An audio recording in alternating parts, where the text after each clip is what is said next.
Since the S24 was announced a month earlier than usual in January instead of the usual time, it's possible that Samsung hurried to get everything ready, and that might be why there are so many software bugs. Another possibility is that the software just wasn't fully ready yet, and it needs a big update to fix the problems. Many people are reporting bugs on Reddit, Samsung forums, and other places. Here are some problems that people have reported with the S24 series. 1.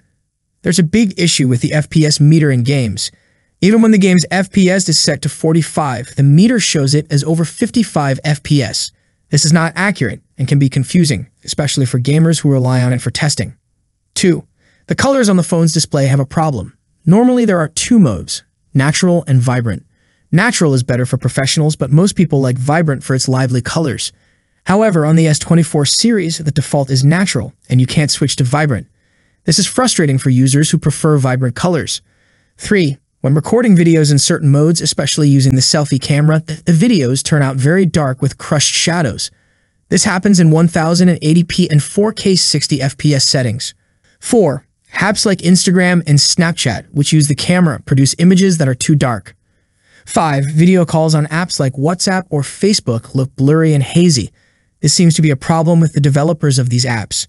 6. The S24 Ultra has a bad signal reception, according to reviews on YouTube.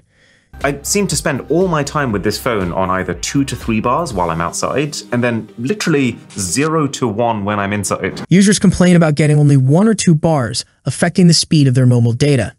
7. Some users are having trouble with navigation on the S24 series. 8.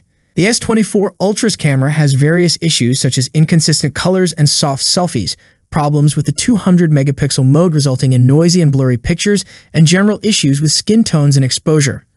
9. There are problems reported with the fingerprint scanner.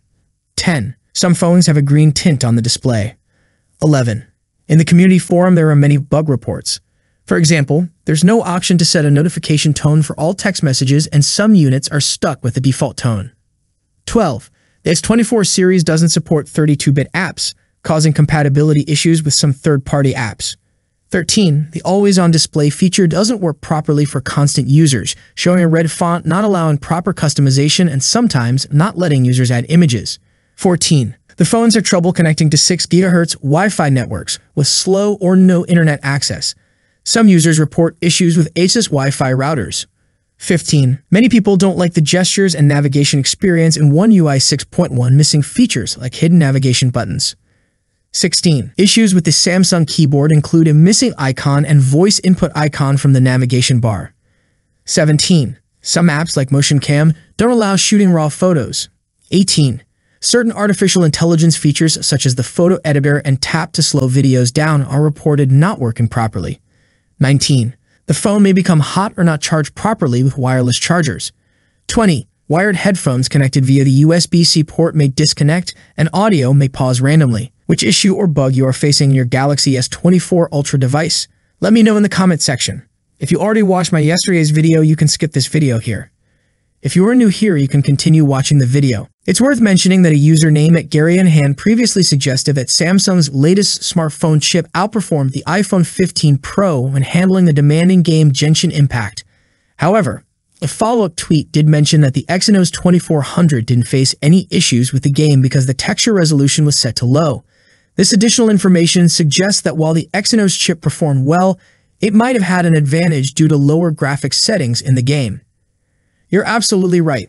The Exynos 2400 still showcases impressive performance, and the fact that the game ran at a lower resolution may indeed be because the developers hadn't optimized it for the Galaxy S24 at that time.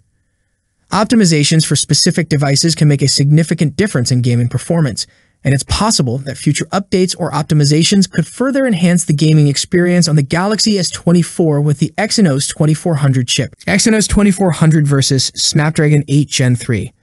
Today, we are going to compare both chipsets. A website called Nano Review has done a comparison between two smartphone chips, the newer 10-core Samsung Exynos 2400 with Samsung Sclip's 940 graphics, and the older 8-core Qualcomm Snapdragon 8 Gen 3 with Adreno 750 graphics.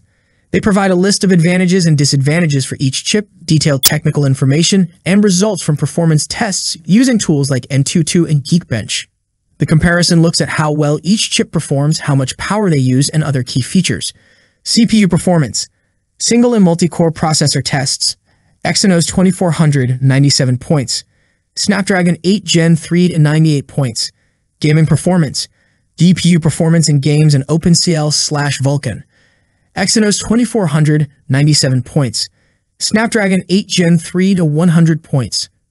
Efficiency of battery consumption. Exynos 2400, 86 points.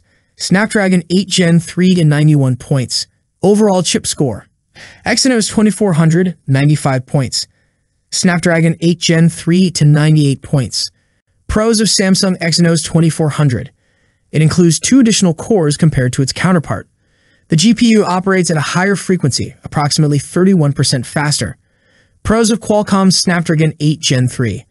It achieves a higher score in Antutu 10 benchmarks, up to 26% better, scoring 2,079,000 compared to 1,648,000 for the Exynos 2400. Now performance tests and popular benchmarks. Antutu 10. Exynos 2400 scores total of 1,648,252. Snapdragon 8 Gen 3 scores total of 2,079,542. Geekbench 6. Single core score. Exynos 2400 scores 2195 points. Snapdragon 8 Gen 3 scores 2181 points. Multi-core score. Exynos 2400 scores 6920 points. Snapdragon 8 Gen 3 scores 7250 points. The Samsung Exynos 2400 and Snapdragon 8 Gen 3 are both highly capable chips, each with its own strengths. The Exynos 2400, being a newer model with 10 cores, offers 2 additional cores over the Snapdragon and a significantly faster GPU frequency, which could be beneficial for heavy graphics processing. However, the Snapdragon 8 Gen 3 demonstrates superior performance in several key areas. It scores higher in the Antutu 10 benchmark, indicating better overall performance. In individual tests, the Snapdragon slightly outperforms the Exynos in CPU performance, gaming performance, and battery efficiency, as evidenced by the higher points in these categories. The Samsung Exynos 2400 represents a substantial performance boost from Samsung's previous chips.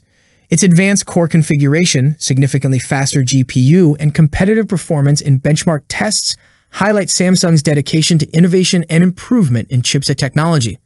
While the Snapdragon 8 Gen 3 maintains a slight edge in some areas, the Exynos 2400's advancements and overall performance make it a formidable contender in the current chipset market, particularly for users who prioritize graphics performance and processing power. Pre-order Galaxy S24, Galaxy S24 Plus, or the Galaxy S24 Ultra and get up to $750 instant trade-in credit now through March 30. Plus, enjoy $150 instant Samsung credit, including an exclusive additional $50. Click on View Product option in my video and purchase through my special links. That's it for today. What's your thoughts on this? Let me know in the comment section. As always, see you in the next video. Peace out.